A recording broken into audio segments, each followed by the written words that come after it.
कक्षा 8 से 12 तक के बच्चों के लिए ये एप्लीकेशन जो है बहुत ही महत्वपूर्ण है। Write an application to the principal requesting him to grant you full concession in fees.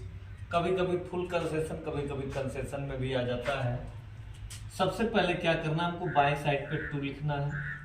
इसके बाद हमको प्रिंसिपल को लिखना है, तो हम लिखेंगे द प्रिंसिपल। स्कूल का नाम कोई भी ऐसे आपको डाल देना है, जैसे कि हमने डाल दिया USI इंटर कॉलेज बहराइच। उसके बाद हमको लिखना है सर। जैसा कि प्रिंसिपल है तो सबसे पहले हमको सर लिखना है। अब हम स्टार्ट करेंगे। Most respectfully I wish to say that I am a student of class. यहाँ पर आपको क्या करना है, हमने जैसा कि 11th A लिखा है, अगर आप 10th में हैं तो आप 10th A लिखिएगा, अगर आप 8 में हैं तो 8, 9th में है तो 9th। यहाँ पर ये लिखना है student of class 11th A। अथवा जैसा कि हमने यहाँ पर लिख भी दिया है, 10th वाले बच्चे, बोर्ड आ रहा है 2024 में, बोर्ड के पेपर में देना है, इंपॉर्टेंट है उनके लिए, तो 10th A लिखेंगे। अब इसके बाद हम क्या लिखेंगे, my father is a poor shopkeeper, यानी कि मेरे पिताजी एक बहुत गरीब दुकानदार हैं, इसलिए ही इज अनेबल, अनेबल माने असमर्थ, इसलिए वह असमर्थ है, टू पे चुकाने के लिए द फीस, यानी कि फीस को। अब उसके बाद लिखना है लास्ट ईयर, पिछले वर्ष, आई एंजॉयड फ्रीशिप, मैंने मुफ्त का आनंद उठाया था। मतलब पिछली कक्षा में मैंने मुफ्त का आनंद उठाया था, मुझे फीस नहीं पड़ी थी, और जिसका फल ये मिला कि आई गॉट गुड मार्क्स, मुझे अच्छे अंक मिले इन क्लास 11th A। अब अगर आप 10th में हैं तो 9th A कर सकते हैं, अगर आप 9th में हैं तो 8 में कर सकते हैं। हाँ, जैसा कि लिख दे और 9th A।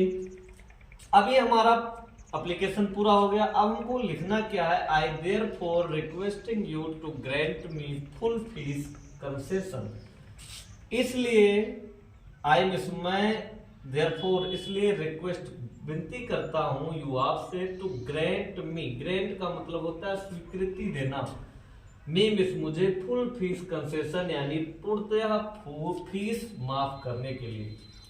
I shall be, उसके नीचे आपको लिखना आई शैल बी हाईली ऑब्लाइज्ड, मैं आपका अत्यधिक आभारी रहूंगा, टू यू आपका, मैं आपका अत्यधिक आभारी रहूंगा। अब आपको दाहिने साइड पे लिख देना है योर ओबेडेंटली, यानी कि आपका आज्ञाकारी, आपका प्रिय, ये भी लिख सकते हैं। अब यहाँ पर आपको अपना नाम, बोर्ड में आपको लिखा होता है कि आपको do not right the names, आपको नाम नहीं लिखना होता है, तब वहां पर आपको XYZ, और उसके बाद आपको क्लास, जिस भी क्लास में उस क्लास को आप लिख देंगे।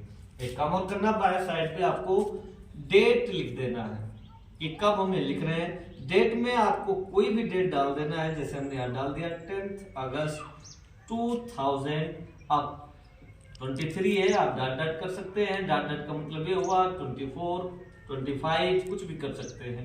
इस तरीके से बहुत ही कम शब्दों के द्वारा हम अपना ये एप्लीकेशन लिख सकते हैं, जो कि हमारे पेपर में बहुत ही इंपॉर्टेंट।